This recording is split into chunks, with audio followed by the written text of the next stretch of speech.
This video is brought to you by Sailrite. Visit Sailrite.com for all your project supplies, tools, and instructions. This video tutorial will show you the steps required to make your own enclosure aft curtain. Every detail from patterning, sewing, and installing zippers and fasteners will be shown. Make your own enclosure curtains may save you thousands compared to having a canvas shop do it. It's not as difficult as it looks, especially after watching this video. Purchase all the supplies needed to make enclosure curtains at Sailrite. Our aft curtain will be attached to the radar arch of this Maxim 2900 powerboat via awning rope and track. The awning rope will have a zipper sewn to it so it can easily be installed and removed. Sailrite carries many types of awning track, but since this radar arch has a rather abrupt curve, we will use FlexiRail awning track for this application. Let's get started and show you how to install the awning track. The first step is to take measurements of the area the FlexiRail awning track will need to extend.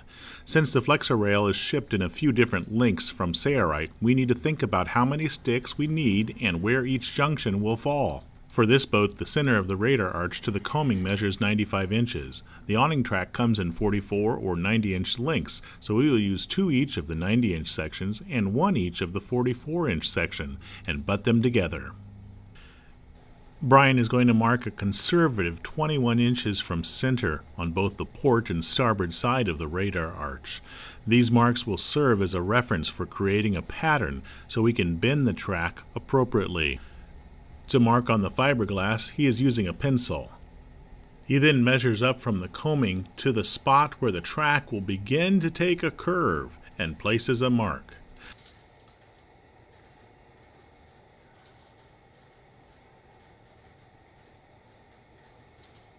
Measure up on the opposite side and place a mark at that measurement also on that side. For easy reference when making the pattern, he uses a strip of 3M filament strapping tape along the marks and extends it to the top of the radar arch so it can easily be seen. It will also extend to the side of the radar arch here. To gain access for patterning, he will unsnap the bimini top from the radar arch. A side note, if you'd like to see how we made the bimini top for this boat, you will find a streaming video on our Sailrite website showing the entire process. Use some cardboard as patterning, being sure it covers the entire radius of the corner, and temporarily tape it in place along the curve. Mark the locations where the strapping tape falls at the top and side, and then trace the curve on the cardboard pattern. Repeat these steps for the starboard side. Be sure to label the pattern for easy reference. Sailrite's FlexiRail track is, as the name implies, flexible, but the curve we need is rather abrupt and does require some special steps to achieve. Using the measurement we took on the boat, from coaming to beginning of curve transition, mark the track up from the end that amount, plus an extra inch for a fudge factor. Starting at the mark on the pattern, walk the track along the cardboard pattern to the point where the curve transitions to an almost straightaway, and mark the track there also.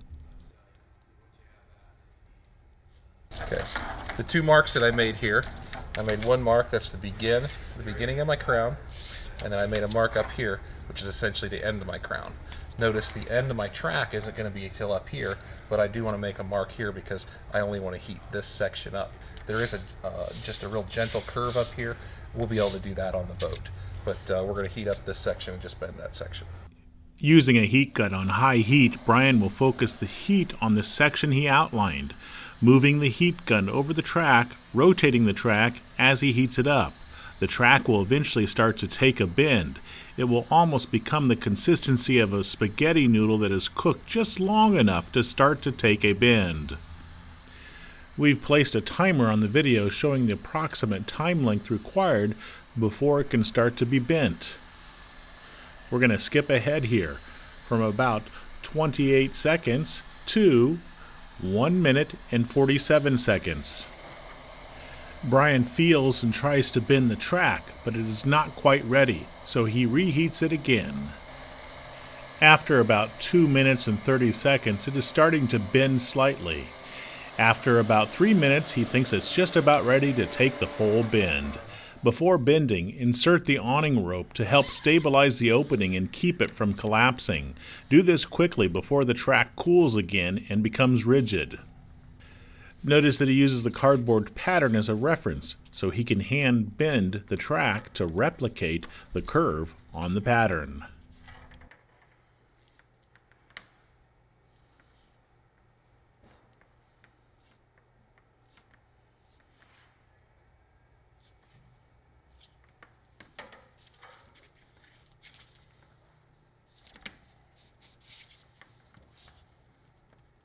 The track has cooled to the point where it will no longer bend easily, and he's not yet happy with the amount of bend.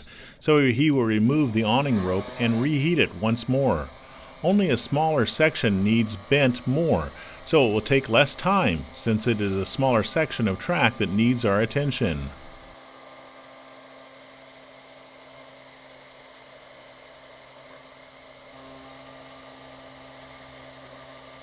Before bending again, insert the awning rope.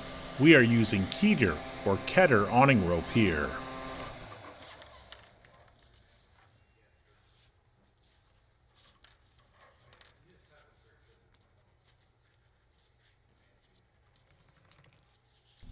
Does it match the pattern perfectly?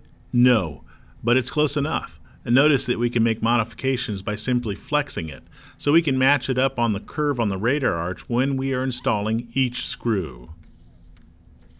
Remove the Keter, or sometimes pronounced Keter, awning rope and inspect the track's opening. If a wall has collapsed slightly, you can open it back up by reheating that section and using a blunt object that fits almost perfectly between the walls of the track. Our track's walls are in good condition, but we want to demonstrate what should be done just in case yours is not. We're slightly heating up the track here, not enough to really make modifications, but we're still going to show you.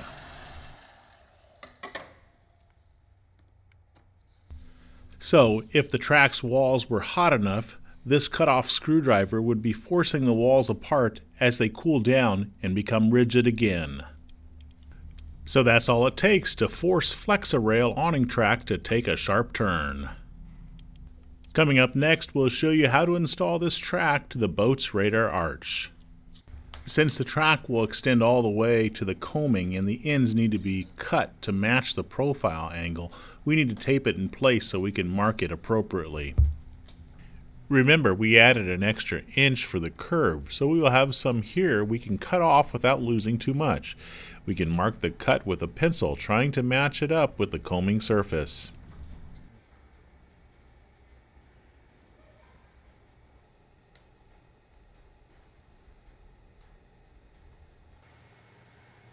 FlexiRail track cuts easily with a hacksaw.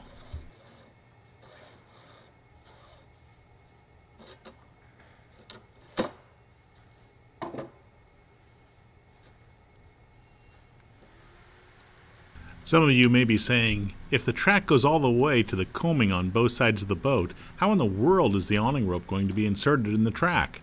Good question. Brian is determining which side of the track needs to have a cutout made and will grind off one side of the wall. Usually, a 2-inch opening is enough to allow the awning rope to be inserted.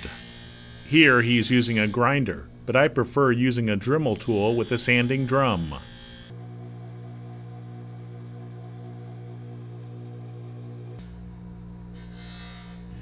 We like to pre-drill holes in our track before taking it to the boat for installation. The first hole will be very close to the end of the track. This hole will almost be directly over the coaming, so we will angle it back about 45 degrees so we can drive the screw in at a slight angle, avoiding the coaming obstacle. All our other holes will be driven straight down. We like to position screw holes about 4 to 6 inches apart.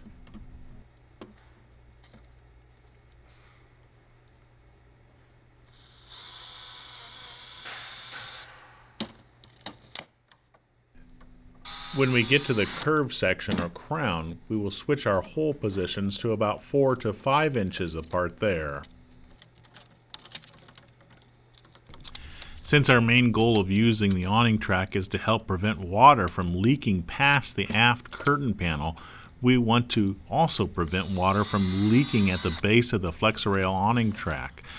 To accomplish a total watertight seal, we will use trimmable butyl tape from Sailrite. Sure, you could use marine silicone, but that captures dirt and also is a major pain to clean up off the fiberglass when it expands past the track. Butyl tape always stays flexible and is easy to remove from surfaces. If you don't use it along the entire length of the track, it should be used as a bedding compound for the screw holes. The holes that will be drilled into the fiberglass need to be protected from possible leaking. Using the butyl tape around each drilled hole will be a perfect bedding sealant for the hole we make in the fiberglass. Brian is now positioning the track and will temporarily tape it in place.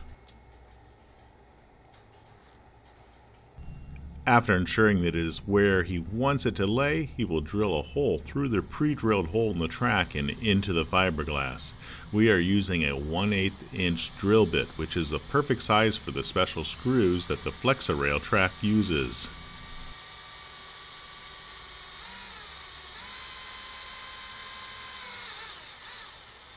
These stainless steel screws feature a flat head that fits perfectly in the opening of the track to allow passage of the awning rope. A square head screwdriver also needs to be used.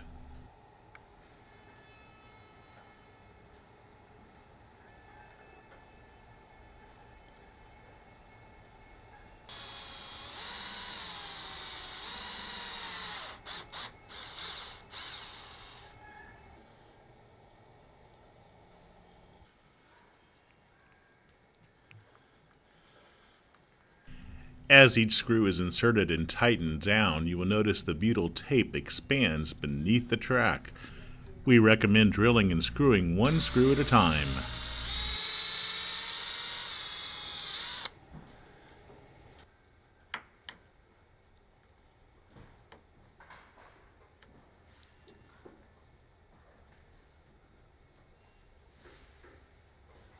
After the track is secured, cleaning up the excessive butyl tape that has been squeezed out is easily done by running a knife gently beside the track, then rolling the butyl tape down, creating a snowball-like wad. Here at the top, we have to bend the track to match the radar arch. Since it's a gradual curve, this is easily done. The butyl tape will actually help to hold the track in place prior to drilling. Butyl tape will act differently depending on the working temperatures. We are working in a temperature of about 65 degrees Fahrenheit.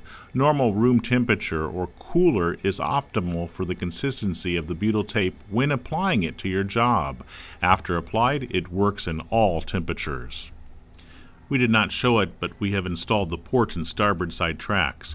Now all we have left is the center section that will join them together. Brian will mark it to size, cut it, and then install it in the same manner as what we have shown. Always ensure that a screw is about 1 inch away from any end where a junction is made between two tracks.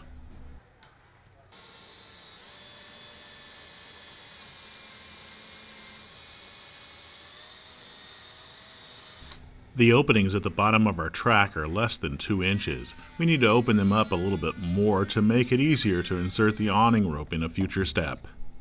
Here you can see Brian inserting the Keter or Keter awning rope into the track.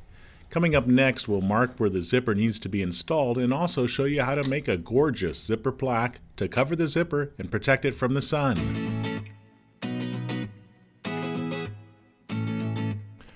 Our boat had old curtains which we are attaching and will use as a means to mark where the new curtains will fall. We need to make 2 aft side curtains and a large aft curtain with a door. The old aft curtains were attached via snaps to the radar arch. We will use the awning track and rope with zippers sewn to the awning rope to attach the new curtains. Here, Brian is marking on the fiberglass with a pencil where the door opening was located. We have a separate side curtain that attaches to a larger aft curtain. The zipper, which attaches the two, is not directly over the hard break or corner. We will duplicate that location where it rests now, mainly because snaps are already installed to accommodate the panels at the lower edge. However, if possible, It is always best to position the hard brake, meaning facings with zipper, as close to the corner as possible. Why? The clear vinyl window material typically does not lay neatly at the hard turn, while the canvas and zipper do. Next, install the awning rope in the track. Since our track has a rather sharp curve, Brian will have to pull it through. When the rope reaches the other side, pull it back out a few inches and cut it so it is exactly the entire length of the track. Then push it back into the track so the ends are flush.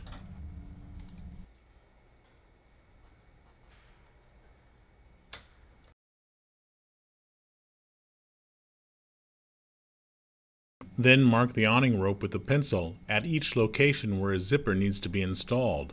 This is the door, and these are the sides of the aft curtain, which attach to the side curtains. I want to state this one more time. For a better looking curtain, try to position the zipper which attaches the two curtains closer to the hard turn at the corner.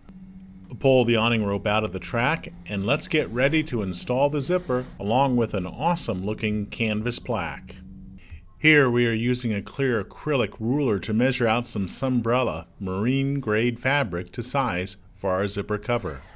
We're cutting a strip of fabric that is 4 inches wide, and we used a soapstone pencil.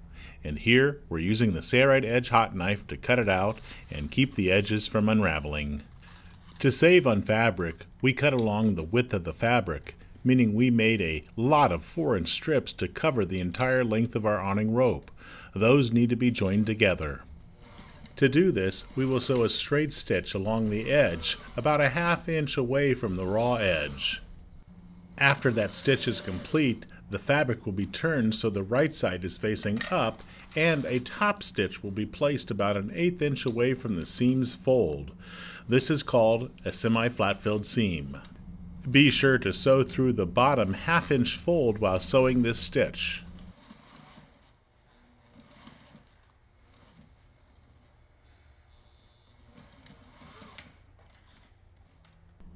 Here's what the bottom side looks like, and here is the top side. All our strips have been joined together to form one long length that is equal or slightly longer than our awning rope length. Fold that assembly in half so the outside surfaces are facing out. The seam should be on the inside. Then, using a swing-away 1-inch straight angle binder from Sailrite and 1-inch bias binding, sew a binding over the two raw edges. Brian checks the underside to be sure he likes the stitch quality and where it's placed on the binding. The binder attachment folds the prefabricated 1-inch binding over the edge and keeps the stitch in the right spot. All Brian has to do is fold the assembly evenly and push it up inside the edge of the binder's feeder. The binder does all the rest of the work. He now creases the edge up against the sharp edge of a table. Do this only on a work table, as the abrasion may damage the table's edge. I would recommend doing this prior to installing the binding for an easier sewing job.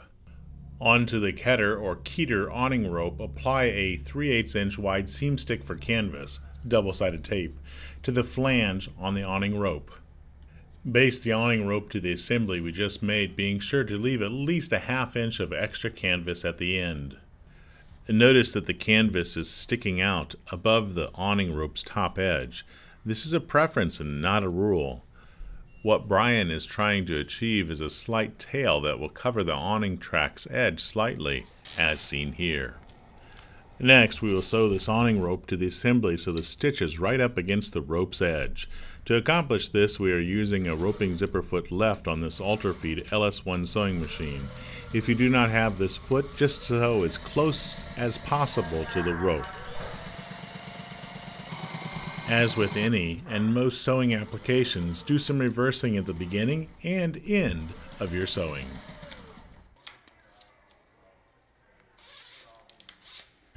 We will need to install 3 zippers to this awning rope assembly. Each of the 3 zippers will secure one curtain panel. We have applied a 1/4 inch seam stick for canvas to the flange of the zipper on the correct side of the zipper. It is best to install the side of the zipper with a starter post, or sometimes called starter pin, on the awning rope. Why? We believe it's easier to zip each curtain in place when the zipper's starter box is on the actual curtain. Then the box can be pushed onto the zipper's pin and the slider pulled more easily. Notice that we leave about 1 to 2 inches of space between zippers. To sew the zipper to the awning rope, Brian places the deluxe 5.5-inch magnetic guide down on the sewing machine. However, that is not typically needed when sewing zippers because the walking foot or presser foot often just rides up against the zipper's teeth as it is sewn down.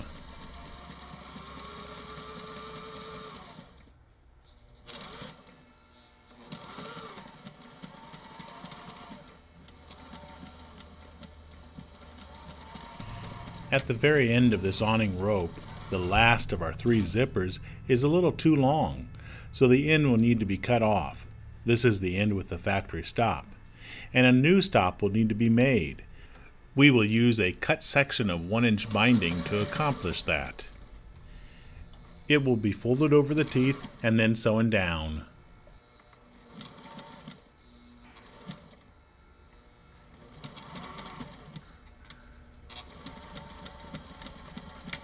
Here's the outside surface, and here's the inside surface. The opposite end was cut to the correct length for our project, and at that location the zipper had to be cut also, so we will need to install a zipper stop there too. Before we do that, let's finish the canvas ends with binding. Cut them so they are no less than a 1/2 inch from the end of the zipper. Then sew on a length of binding, reversing at the beginning and the end, and this gives it a finished look. Then we'll use a hot knife to seal the ends of the binding to keep them from unraveling.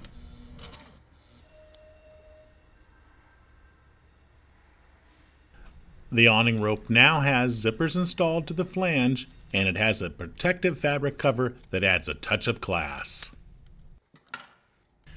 Coming up next, we'll be showing how to pattern one of the sides for the aft curtains. Our curtains could be secured to the radar arch using snaps instead of awning rope and track. If snaps were used instead of awning rope, we would pattern the edge of our panels about a 1/2 inch or 1 inch outside the row of snaps on the radar arch.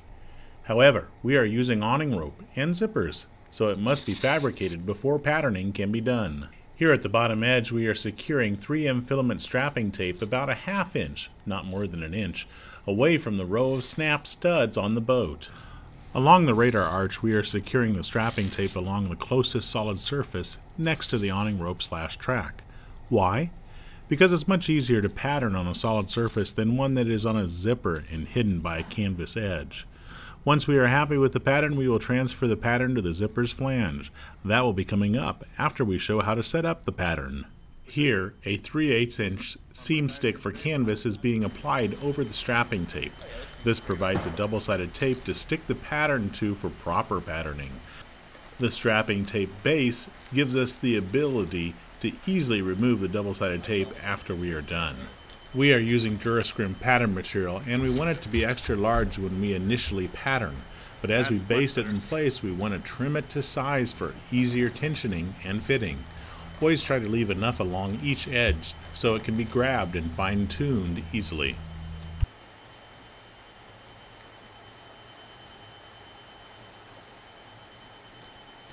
Here you can see Brian making adjustments until everything is as nice and wrinkle-free as it can be. Do not pull so much on the Durascrim pattern material that you stretch it out of shape. Continue to pattern and, if needed, cut to size until you are happy. We will show this in double time.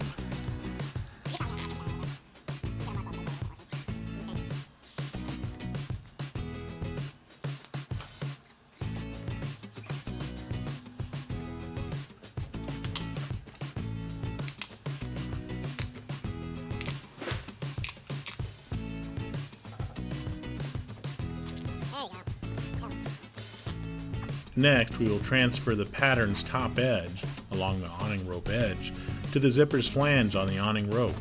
Brian is happy with the way it looks, so he will trim along the top edge right along the side of the awning track's edge.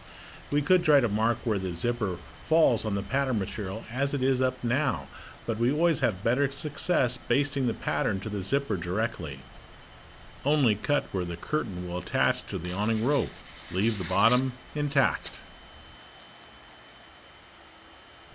Apply 3/8 inch basting tape for canvas along the flange edge of the zippers on the correct side, the side that will face in towards the cabin.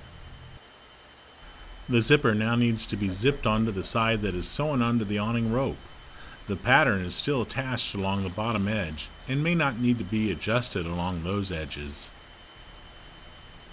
Since the pattern is still in just about the right position because it was pre-fitted along the solid surface of our radar arch, we can easily reattach it to the zipper's flange.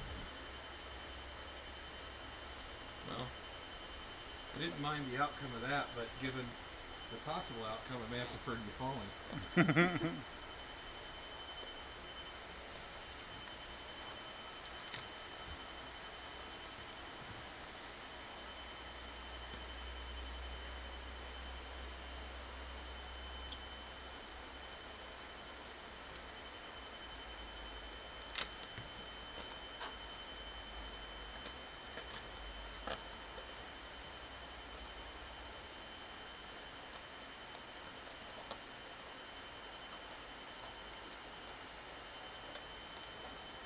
It is always a good idea to check that everything looks good before drawing on the pattern.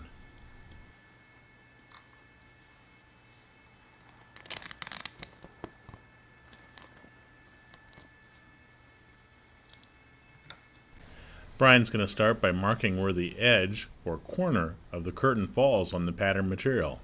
This is between zippers.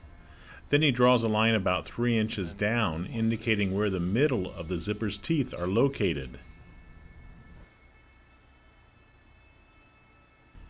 At the bottom edge, he marks where the zipper stops.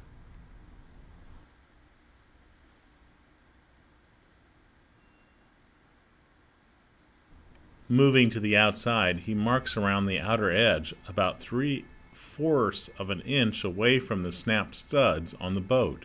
This will be the edge of the curtain.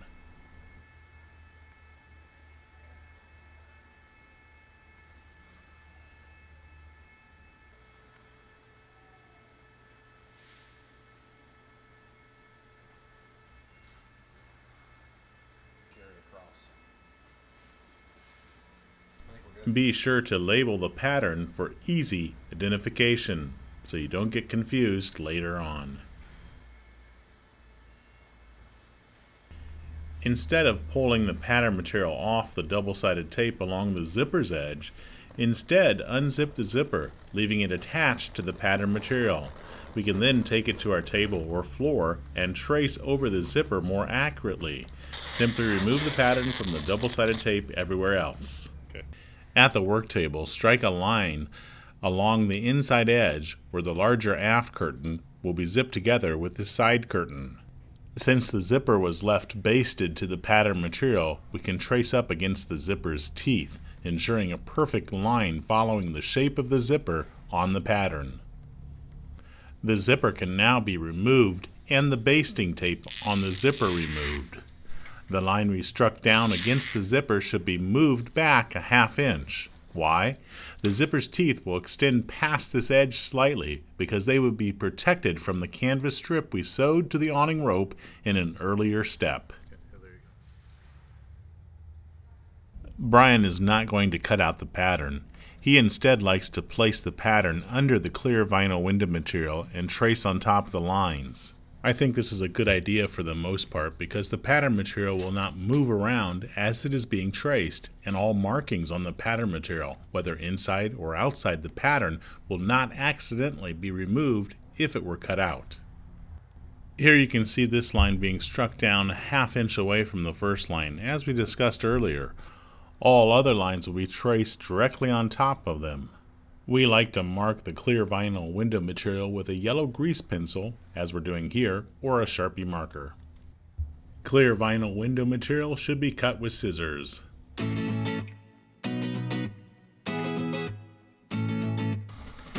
It's now time to make the facing for the curtain.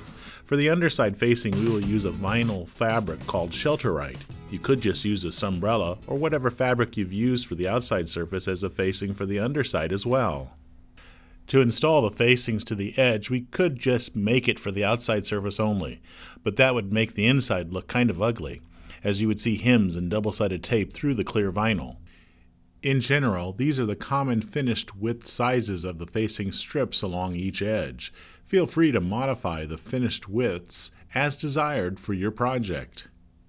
For the inside surface, we will use a vinyl fabric called Shelter-Rite. As with any curtain panel, you have some choices regarding the facing material you want to use and whether or not to use any on the inside surface, as discussed. You will notice that we have placed the clear vinyl onto a soft cotton fabric to help protect the clear vinyl from abrasion while we work on the project. If your curtain panels have curved edges, like this side, making your own facings as shown is a good idea. However, if your curtains are mostly straight edges, you could just use a prefabricated 2-inch facing that Sailrite sells. Why are we not using it for this project? Well, prefabricated facing is a production shortcut, but it does not take a curve well. It tends to wrinkle or not lay flat if the curve is rather abrupt, so we are making our own facings for this project. The Shelter-Rite has a shiny side and a dull side. We like the dull side to face up or out, so we are tracing on the shiny side with a clear vinyl window facing outside surface up. The yellow grease pencil works best to mark Shelter-Rite fabric. As Brian makes the facing for each side, notice the helpful jig that was made out of an old ruler that was notched with a Dremel tool at certain measurements, so the pencil could rest in the grooves to create facing strips the correct size. When using this jig, be sure to hold it always perpendicular to the first struck down line. Now that the inside facing strips are cut out, we can turn our attention to the outside facing strips. Ours are Sunbrella marine grade fabric. We will use the inside facing strip to make these. However, they need to be about a 1/2 inch wider so a single hem can be created along the inside edge to give it a finished look. We used a soapstone pencil to mark on the Sunbrella fabric, and now we will cut them out with scissors. A hot knife could be used to help prevent the edges from unraveling, but since the edge will have a binding installed on it, and the inside edge will be hemmed under, those edges will not be visible, and thus a hot knife edge is not necessary. As discussed earlier, when adding the 1/2 inch to one of the long sides, be sure to hold the jig perpendicular to that edge.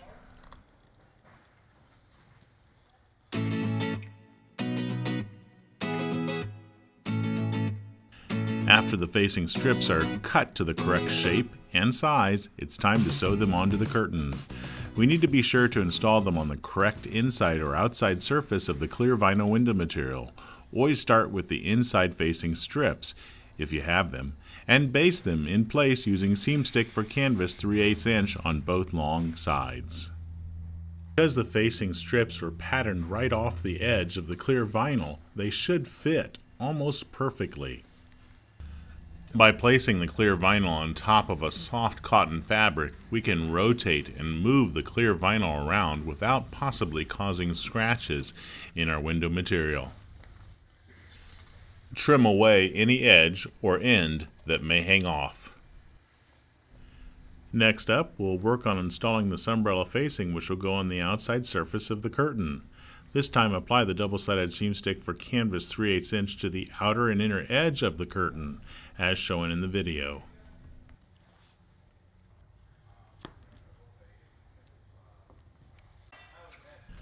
To apply the facing, we will remove the basting tape's transfer paper only from the row of seam stick closest to the outside edge of the curtain. Then carefully baste that edge down. Brian likes to baste all the outside facing strips down, then sew around the outer perimeter of the curtain. Because a hem along the inside edge is required, he trims away a portion of the end of each facing strip that is covered under the other to allow for a hem in a later step.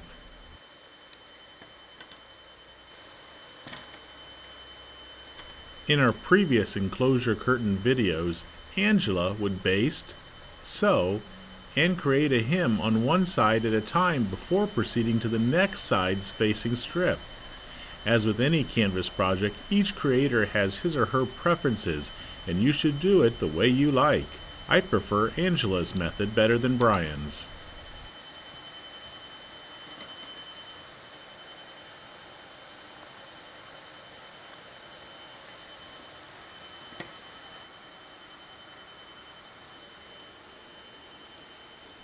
Now that Brian has all the sides basted down along the outer edge only, he will now sew the outer edge to hold them in place. Keep this stitch very close to the edge, as it will be covered by a 1-inch bias binding in a future step, and we want to cover this stitch completely, so keep it about an 1/8 inch away from the edge. At the corner, he will bury the needle in the fabric, lift the presser foot, roll the fabric around, lower the presser foot, and continues to sew. Notice also that the soft cotton fabric is still under the clear vinyl window material to protect it from the accidental scratches that may occur while we're sewing. Now we can create our single hem along the inside edge. Peel off the transfer paper from the seam stick along this edge and just match up the fold of this hem with the edge of the facing below for a great looking curtain.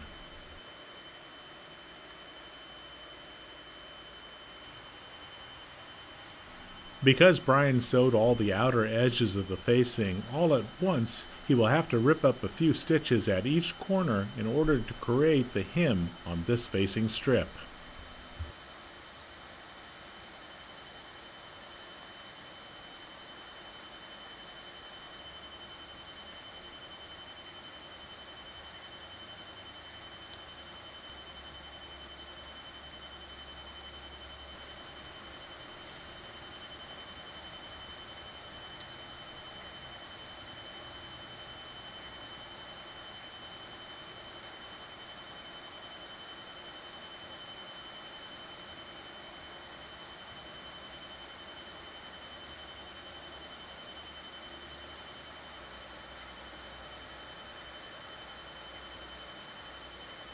The facing takes a rather abrupt curve here, so a few relief notches will need to be made to allow the hem to lay flat.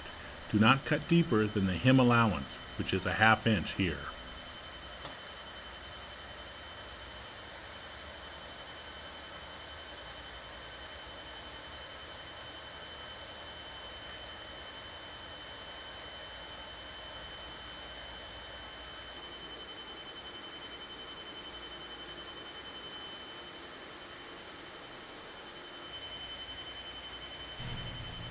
Now the inside hem can be sewn down, sew about an 1/8 inch away from the folded edge.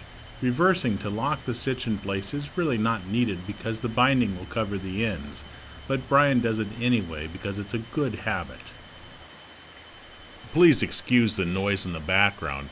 It is our 50-foot plotter bed plotting sail kits. The noise is the vacuum which holds the sailcloth down as the plotter cuts and marks each sail panel. Here at the corner, he will do some reversing, remove the fabric, and start sewing from the next hem on the opposite run of facing.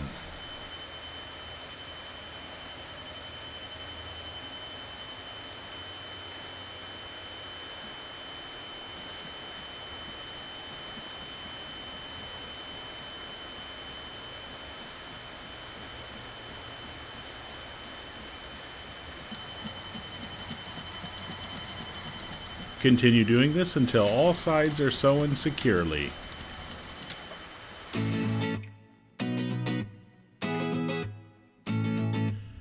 To sew on the binding, we like to take a roll of binding and place it on a table with an awl or a center post so it can spin as it is being used up. To sew the 1-inch Sunbrella acrylic bias binding in place around all the edges, we will use the 1-inch swing-away straight angle binder from Sailrite. I do not recommend doing this job without a binder attachment device. Your job? Keep the assembly feeding consistently inside the opening of the binder attachment. Let the binder do the job of keeping the stitch straight and folding of the binding. You keep your eye on the assembly, being sure it is pushed up into the opening so it catches the edge consistently for the stitch. The binding cannot easily take a 90-degree turn, so at any corners cut off the overrun binding, if any, and overlay the next run so it covers the previous, and do some reversing at that corner to lock the stitch in place. This is a rather thick assembly considering that it is a 30 gauge OC clear vinyl, Sunbrella, Shelterite, and now a binding folded in half. So as you feed this thick assembly into the opening of the binder, you may have to help push it through since it is rather a tight fit.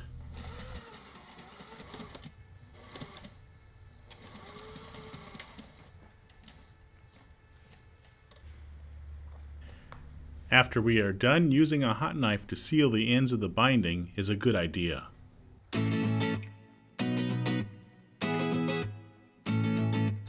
Next, we will install the zippers. To do this, place the pattern material over the curtain and mark the correct locations for the start and stops of each zipper. The nice thing about the soapstone pencil is the fact that it can easily be erased if a mark is placed at the wrong spot.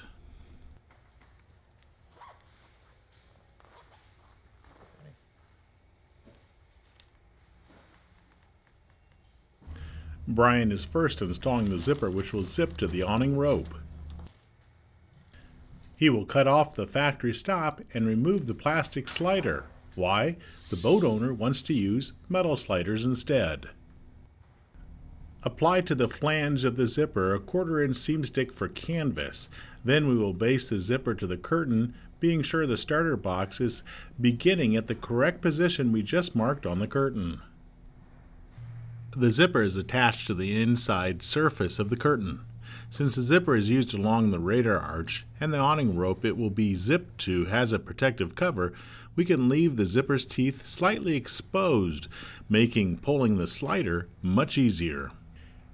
A zipper stop will be made with a strip of 1-inch binding. You may want to opt for the YKK stainless steel top stops instead of this binding stop.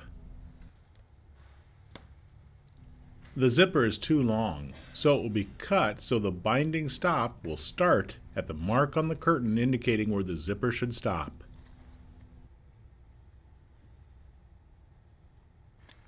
Since the slider was removed, be sure to reinstall it before the stop is secured. That's with the teeth too much.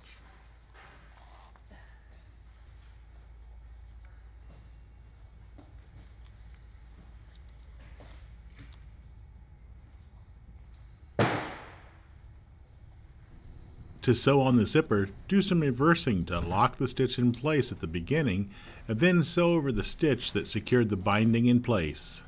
Why do I like using YKK stainless steel top stops instead of binding as a zipper stop?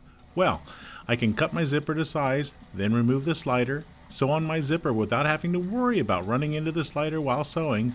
Then once the zipper is sewed on, I can reinstall my slider and then crimp on my YKK SS top stop. Here, we have to stop right before the slider and push it out of the way, then continue to sew. Not a big deal, but it is a little bit more labor intensive. A typical question we get here at Sailrite is, can I sew this on my home sewing machine? Well, for many canvas and upholstery jobs, that answer is often yes, depending on the job. However, enclosure curtains like this do require a heavy-duty sewing machine. Here, at the corner, we are going through 10 layers of fabric, including the 30-gauge clear vinyl window material. Now that's impressive. The Ultrafeed is the world's best portable industrial sewing machine. Get yours today. Brian's going to explain how he prefers to install zippers. Here's Brian. Okay, so this is going to be our aft side panel, and so typically you'll put this panel on first. When you go to hang your second panel on it, if you're trying to hold the panel with one hand and hold the zipper with the other hand, it'll be a lot easier if we put not our starter box on this panel, but rather a pin. That way when this zipper is stationary and in place, you can have the other panel in your hand with the zipper slider and the starter box, and you'll be able to drop it onto that pin that's stationary, and then with one hand basically zip it in place. Right now I'm having to hold the pin, obviously, since it's not sewn to anything, but when it's in place on a panel, that'll be a solid object. It'll be much easier to start it on there and zip it down. So basically, the pin should always be on the first panel up or the stationary object if possible. Thanks, Brian. Going back to the curtain and using the pattern, mark where the stop and start position for the zipper that will join the large aft curtain to this smaller side aft curtain. The zipper should almost be buried under the edge. Why? This zipper runs vertically to join another panel, and we want to try to hide it from the elements to prolong its life. Be sure not to bury it too deep, as it is more difficult to slide the slider up and down if so. This totally cracked me up. The process for installation is just as it was for the first zipper, except that this stitch, which secures the zipper, will not be on top of the stitch that holds the binding. It will be sewn with the zipper facing up, so it can be viewed while sewing.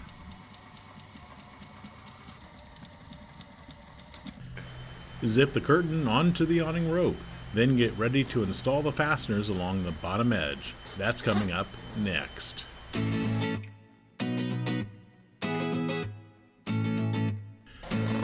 To install snaps along the bottom edge, we will show two snap installation tool systems, the SnapRite system and the Press and Snap tool. To aid in snap positioning, we will use the Quick Fit pin socket. This socket is reusable and simply snaps over an existing snap stud. Then the fabric is pushed through the pin.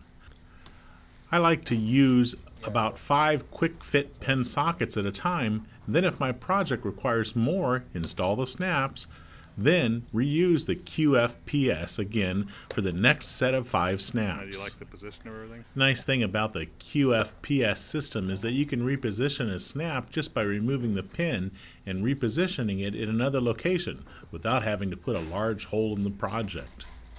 Okay, let's start by showing installing a SnapRite button with 1/4" barrel and a hard action socket using the SnapRite system. A mandrel has been pushed through the center of the SnapRite socket die, and then the snap socket is inserted and pushed onto the die. The quick fit pin socket is removed from the fabric and the mandrel pushed through the hole left by the QFPS from the back side. The die can be snapped onto the existing stud on the boat. Using a standard rivet tool with a SnapRite button die screwed onto the nose, a SnapRite snap button is inserted in the die. The button's barrel is pushed over the mandrel and the rivet tool's handle is depressed several times until the snap is installed.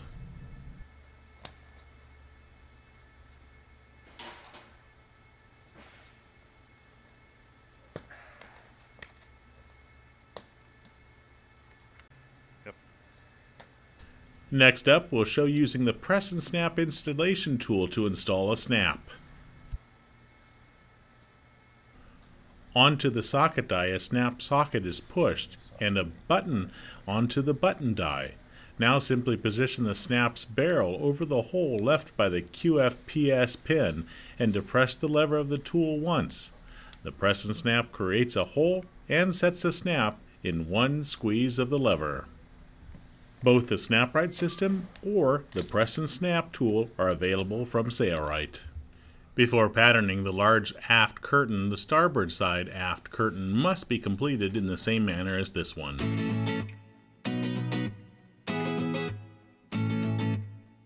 Finally, we can now pattern for the larger aft curtain. To the zipper at the top, which zips onto the awning rope, apply seam stick for canvas 3/8 inch wide to the side that is facing the bow of the boat. Then zip it in place. Now apply 3M strapping tape to the boat as a base for the seam stick that will be used to stick the Durascrim pattern material to. Now this may seem strange, but Brian will place the strapping tape with seam stick along the edge of the hard radar arch so he can yet again pattern off a solid surface first, then he can transition it onto the basting tape on the zipper once he's happy with the way the pattern looks. This is done exactly the same way as it was done when we were patterning the aft side curtain earlier in this video. Since we've already shown how to pattern, we will show this section in double time. Basically, cut pattern material slightly large, baste and rebaste, trim away excess pattern material, rebaste until happy.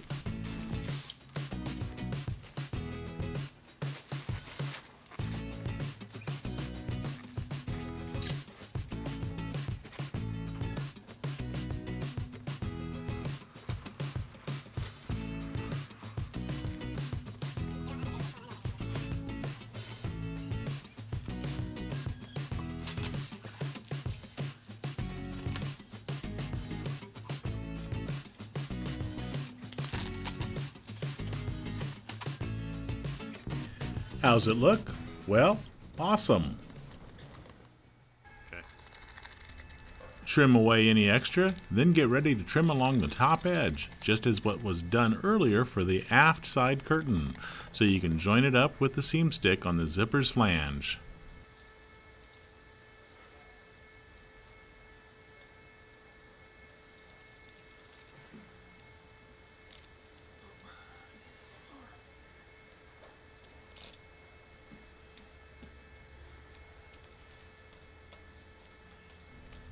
Be careful not to remove the pattern material from the bottom edge. Now baste the pattern material to the basting tape on the zipper. A helper is always recommended for patterning, though we're not showing that.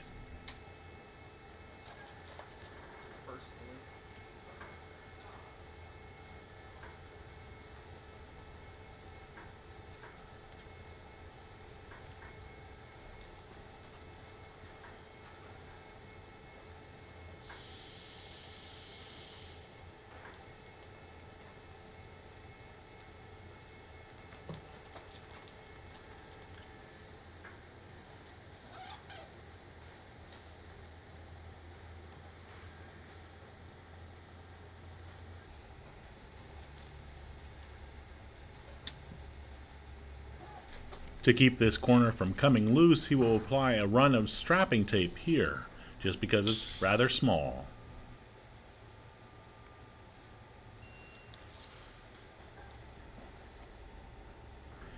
When we are happy with the way the pattern looks, we can start marking the pattern material. We will mark where the edges, corners, zippers start and stop fall, and any other important factors that may impact how this large aft curtain is made. Here you can see Brian marking the zipper stop. This is the binding tab that was used as a stop.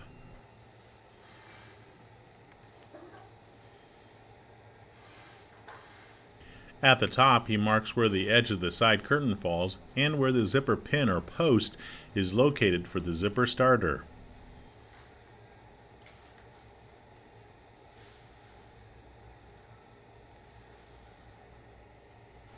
At the door location, he strikes a line that will indicate where the future zipper will be installed to allow passage.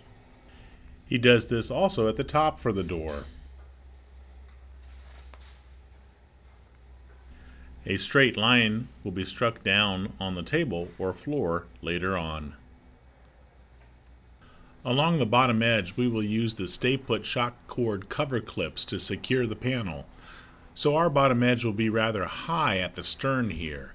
If fasteners like snaps or common sense or lift the dot are used, more space would be required to install them.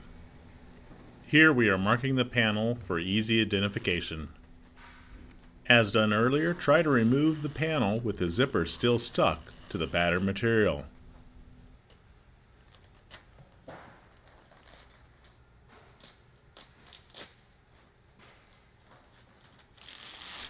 At the loft table, we will strike straight lines where we know they should be, like here at the bottom edge.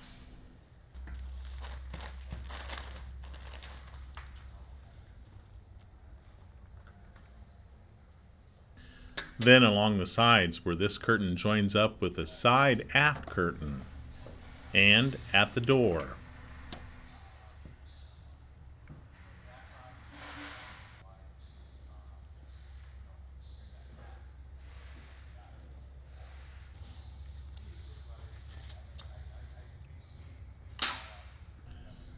The top edge zipper is still attached. We will turn the pattern material over and trace along the inside edge of the zipper's teeth.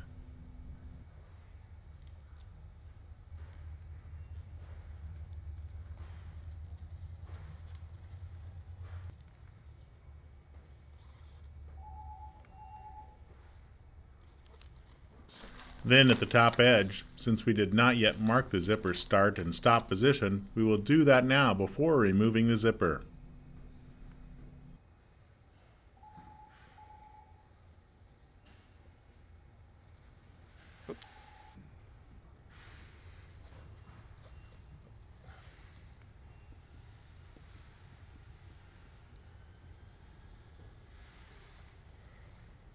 We need to install a zipper for the door slit. To do this, we will measure how far away from the edge the zipper ends at the corner. Then duplicate that measurement for the slit at the door. So this will be the stop position for the door's zipper.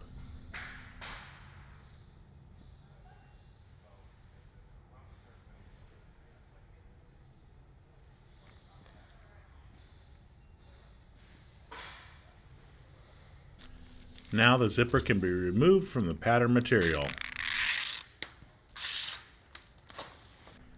As done with the first curtain, we will place this pattern material under our clear vinyl material and then mark the vinyl. Let's discuss the differences in our clear vinyl window material as Brian works to trace around the pattern. You have some choices in what brand and quality of clear vinyl you can use. We will start with the best brands, Strata-Glass and OC. These are very UV and scratch resistant vinyls. They are also very clear, like looking out a glass window. Strata-Glass is a little stiffer, while OC is softer. OC is chemical resistant, while Strata-Glass is not. We are using OC 30 gauge for our enclosure curtains. The second best is Crystal Clear and Regalite. Both are UV resistant and very clear. Crystal Clear is more firm, while Regalite is softer. For those trying to save money, Plastipane 30 gauge is an option, but not recommended since it's not as UV resistant and not as clear. Remember, the cost of clear vinyl is nothing compared to the labor involved. Everything is cut out, and now Brian will mark the desired finish size and the cut size of the facing he wants on each curtain edge. What size do we recommend? That's coming up next. Our panels are ready for facing to be applied just as we did earlier for the aft side curtain. In general, these are the common finished width sizes for the facing strips along each edge. Feel free to modify the finished widths as desired for your particular project.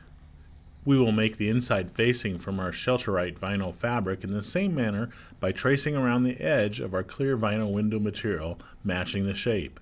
This is the top edge, and it is curved. However, the sides, the door slit, and the bottom are all straight runs, so we can just cut strips of our inside facing to the correct width without having to trace the edges for the shape. The required facing strip at the top was longer than our vinyl fabric, so Brian is making a second section to be joined to make the correct length for that top edge section. Since we've already gone over how to do this for the side aft curtain, we will not show all this. However, we do want to show a short section on cutting facing strips for the straight edges. Here, we will not have to trace the edges since they are all straight.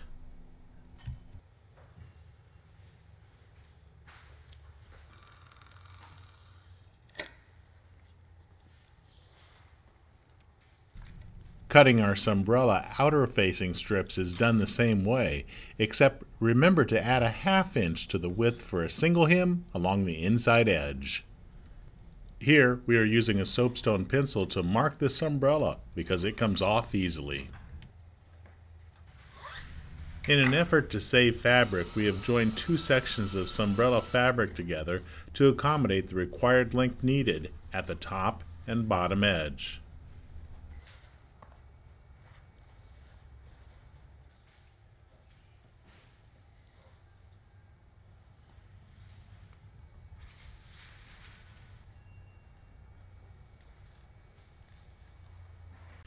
After all the facing strips are cut to size for the inside and outside surface, it's time to baste them to the clear vinyl window panels.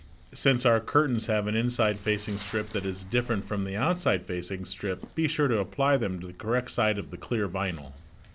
Always start with the inside facing strips so the outside facing edge can be hemmed to match.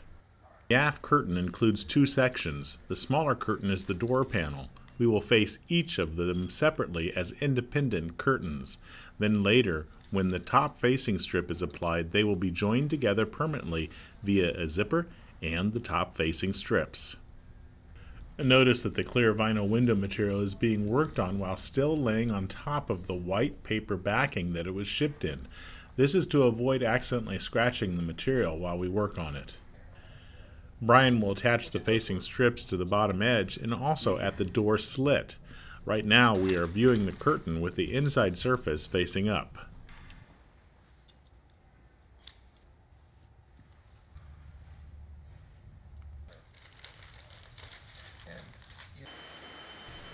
Now that those facing strips are applied, we can flip the curtain panel so the outside surface is facing up.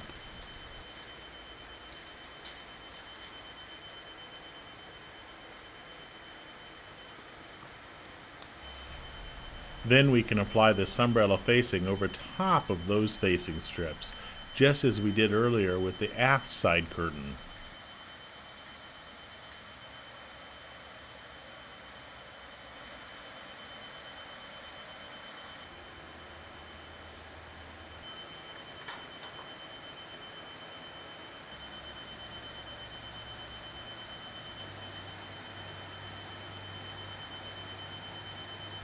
This time Brian will secure the outer edge first before applying the facing strip that runs vertical to this bottom edge.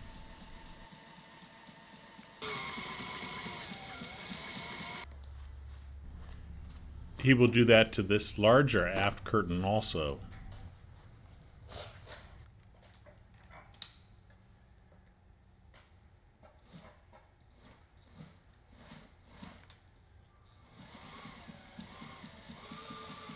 Then, before moving on, he creates the hem along the inside edge, matching up the facing edge below under the clear window.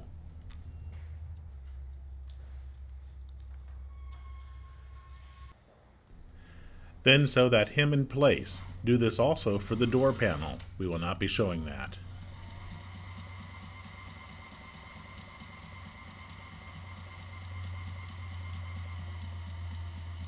After the bottom edge is finished, we will transition to the basting on of the sunbrella facing at the door slit following the same procedure. We will not show all the steps for this either.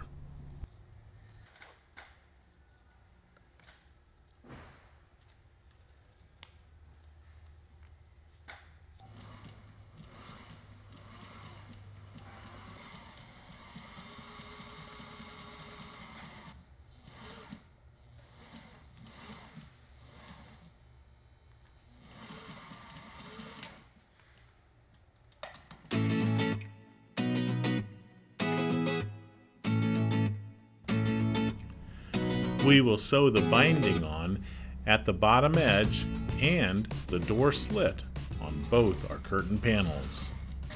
Notice that Brian has helped to push the assembly through the binder feeder, and he is keeping the assembly pushed up against the binder edge. Since this assembly is rather thick, it fits very tightly in the opening of the binder. Helping to feed it keeps it feeding consistently.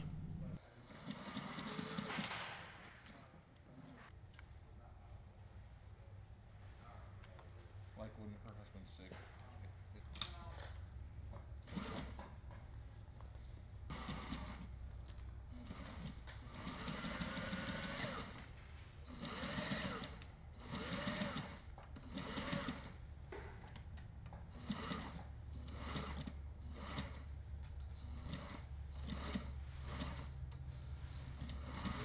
Coming up next, we'll show how to sew the zipper for the door slit.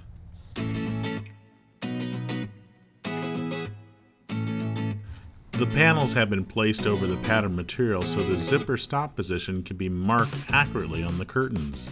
Since this door slit or opening does not need a separating zipper, called a finish zipper, because it will be sewn together at the top, we can instead use a continuous length zipper.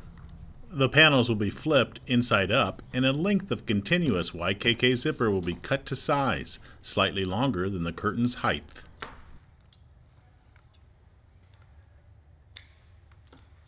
Seam stick for canvas, a 1/4 inch, will be basted to the zipper's sides or flange. He transfers the zipper stop marks on the outside to the underside surface. A soapstone works great on sunbrella, but a grease pencil works best with vinyl. I do not recommend using a grease pencil on sunbrella, as it is difficult to remove the marks. With both the main aft curtain and the door curtain lined up perfectly, start basting the zipper in place.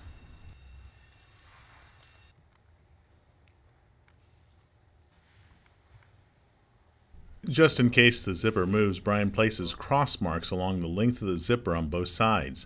These marks make it possible to rebaste and sew the zipper down correctly if it comes unbasted accidentally.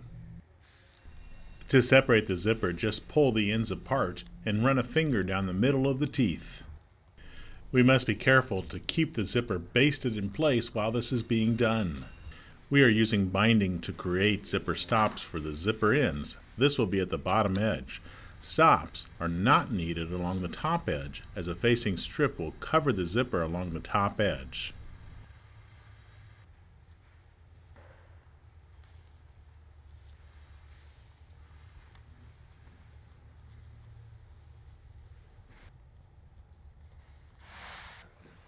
We can sew the zippers on while the panels are separated and thus easier to maneuver.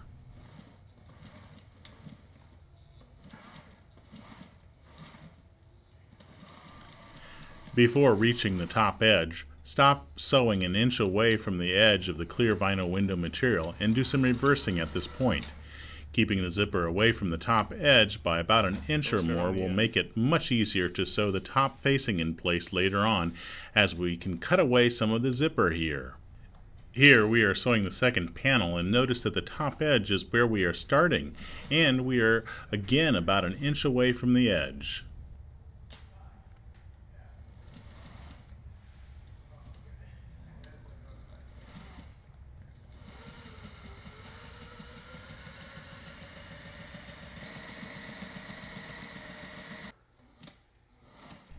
Here at the stop at the bottom edge, do some reversing to lock the stitch in place.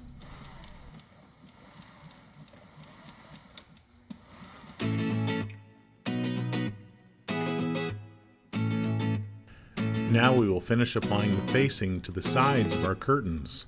The process is the same as any other facing strip, except that Brian already installed the binding on two edges. So we will have to end the facing strip at the top edge of the opposite facing strip and create a pleasing single hem at that end. Watch here as Brian completes a hem that lays right up against the facing already installed at this bottom edge.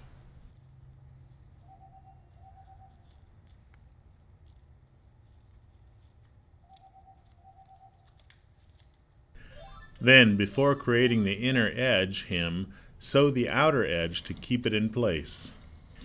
As done earlier, this outer edge will have binding installed in a later step.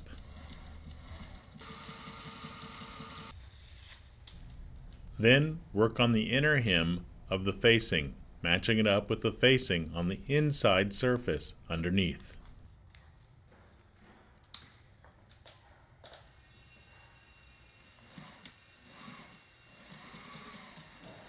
Here we are working on yet another facing strip.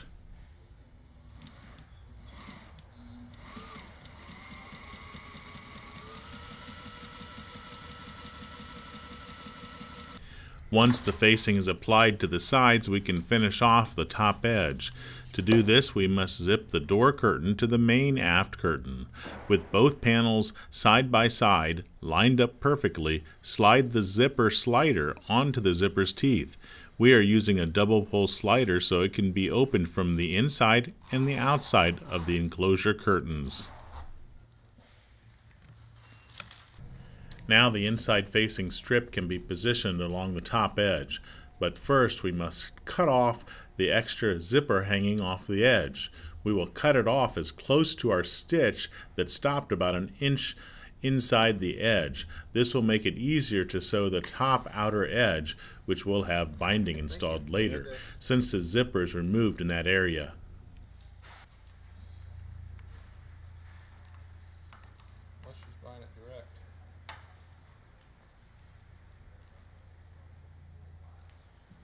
To save on fabric, we made 2 lengths of this facing strip since it was so long and taken from scrap fabric.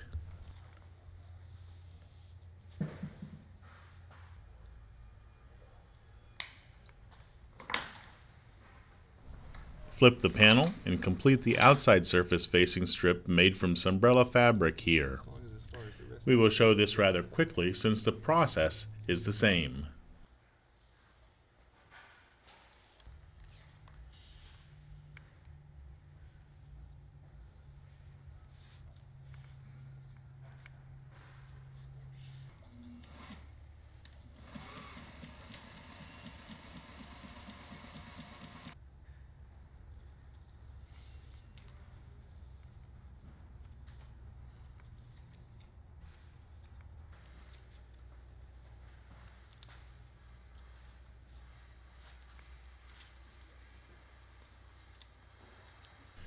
And notice how beautiful our door curtain slit transition looks.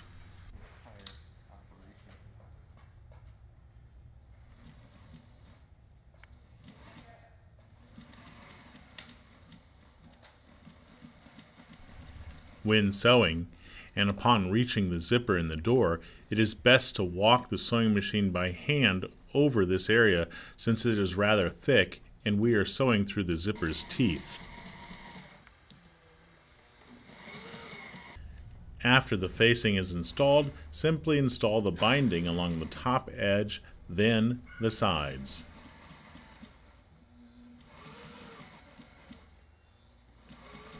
Since the zipper stops about an inch away from this edge, it is easier to sew the binding on this edge at the door slit.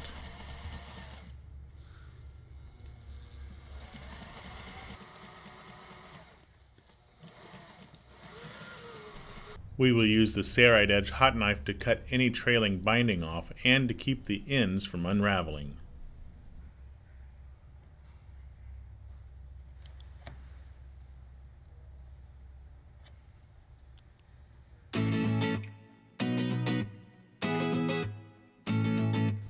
Next, we will install the zippers to the sides and along the top. To do this, lay the curtain over the pattern and mark the start and stop positions of each zipper at the correct locations on the curtain. We're using the soapstone pencil to do this.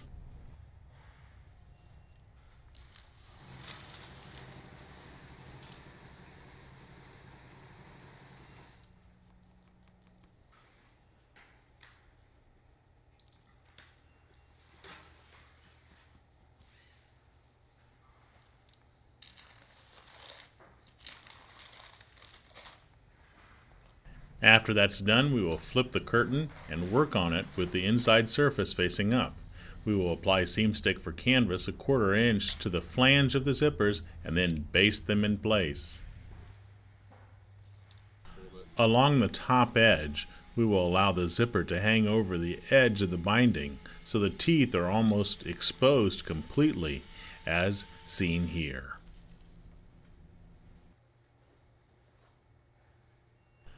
The zipper is slightly too long, so we will cut it off and install a zipper stop. We will use binding.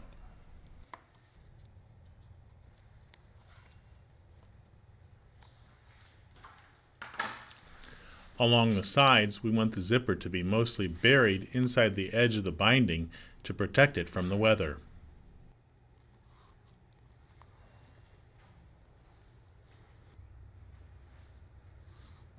Here's a close-up shot of that compared to the zipper at the top edge. These zippers are also slightly too long. They will be cut off and a stop installed as well. Brian will also replace the plastic slider for a metal slider, which you can see here. The metal slider slides easier, but it may not last as long in a saltwater environment. I have no problems using plastic sliders, and, in my opinion, both plastic and metal have advantages and disadvantages. I typically use plastic sliders in all my personal applications. Sew all the zippers on following the same procedures outlined in this video.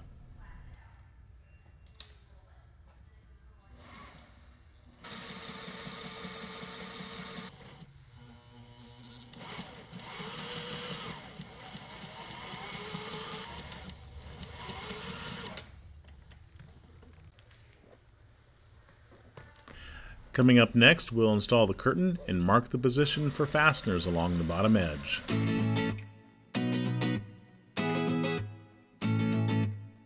The curtain is ready to be installed and fasteners used along the bottom edge to secure it. This boat used the shock cord cover clips, but often regular snaps are used, or common sense fasteners, or lift the dot fasteners, and other choices are available at www.sailrite.com. Feel free to call us up and discuss the options if you'd like. A shock cord lacing knob was already installed on the boat. The lacing knobs available at Sailrite are better quality than the ones shown on this boat. Brian is simply marking where he wants each stay-put shock cord cover clip installed on the curtain. To install these fasteners, the curtain is best removed and taken to a work table. In an effort to make installation easy, we will use a scrap section of fabric and punch a 1/4 inch hole in it with a 0 hole punch from Sailrite. This hole should be installed in the scrap fabric so the shock cord cover clip just hangs even with the bottom edge when installed, as seen here. Now we can use this template to install each hole along the bottom edge of our curtain. Using a cutting block like this premium cutting block from Sailrite will help protect the cutting tool and the work surface below it. As always, a heavy mallet works much better than a standard hammer for installing holes and fasteners in canvas. To assemble the Stay Put shock cord cover clip, simply insert both ends of the shock cord with metal crimp pre-installed into the openings inside the cover as shown in the video. We will insert through the hole we just made in the cover the male backing plug. The post is a self-locking system which only takes a few light taps of a hammer or mallet to properly install the cover in place over it.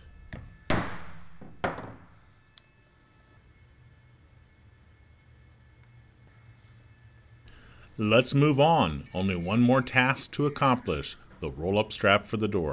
That's coming up next. We will reinstall the aft curtain and attach it to the aft side curtains. As with most doors and roll-up windows, a strap is utilized to secure a rolled-up window to allow passage or airflow. Before we can start to make that strap, we need to secure the bottom edge of our curtain using the Stay Put shock cord cover clips. We always suggest using a zipper pull tab to help aid in pulling the shock cord over the knob, as seen here.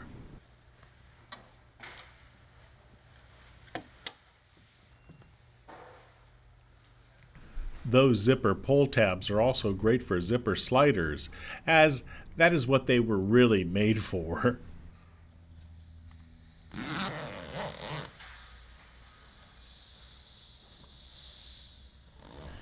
Okay, enough of that. Let's show how to make the strap for the roll-up door.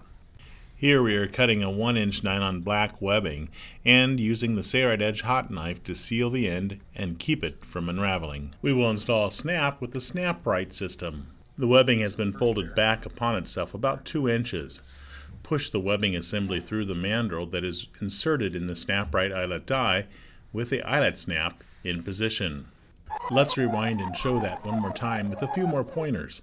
Notice the webbing hem is facing down and the mandrel is pushed through the webbing near the bottom of the 2-inch hem, so a second snap can be installed above it. So, an eyelet snap is on the underside and a snap stud is on the top side.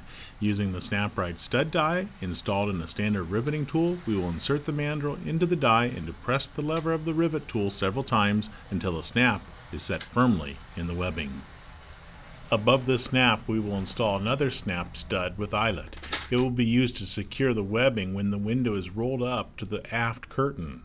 Since this eyelet will need to go through the webbing and the clear vinyl fabric, as seen here, we will need to use an eyelet with a longer barrel length. This eyelet has a 5/16 inch barrel to accommodate thicker assemblies. We will use that here.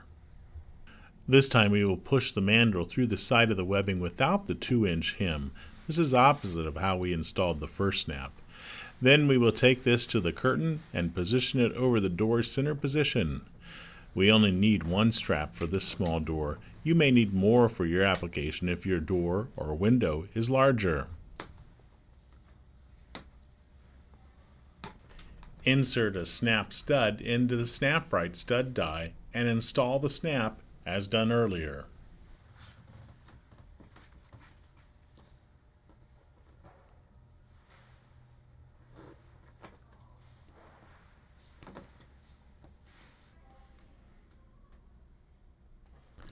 The mandrel does not necessarily need to break, but if it does, that's okay.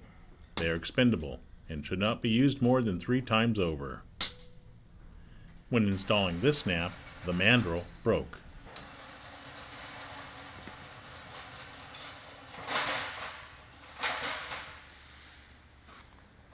Roll up the door and determine where the snap should be installed in the webbing.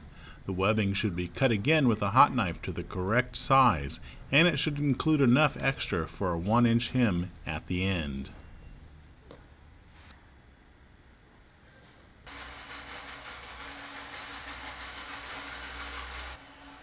We have inserted a mandrel through the SnapRite socket die, and will install a snap socket onto the die. Then in the rivet tool we have the SnapRite button die installed, and we will insert a SnapRite button into the die.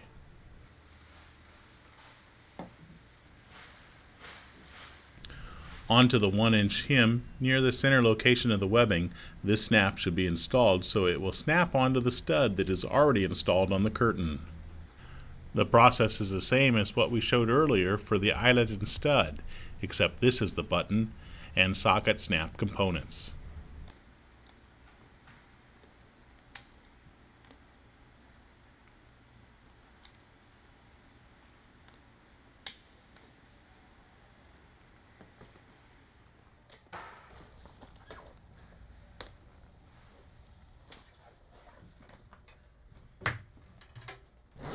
The strap can be snapped to the inside of the curtain to keep it out of the way, or it can be snapped to the outside surface of the curtain to hold up the rolled up door. Our aft enclosure curtains are now complete. Coming up next is the materials list and the tools that we used in this video. If you have any questions regarding what type of clear vinyl window material or any other products we carry, give us a call at Sailrite. We're glad to help. Some powerboat enclosures use a vinyl fabric for the facings instead of Sunbrella. Brands like Stamoid or Weblon Regatta are very popular.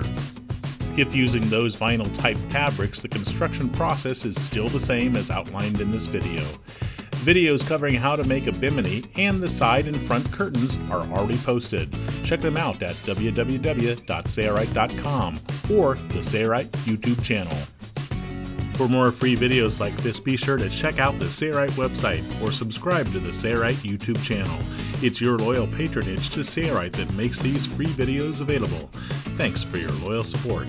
I'm Eric Grant, and from all of us here at Sailrite, thanks for watching.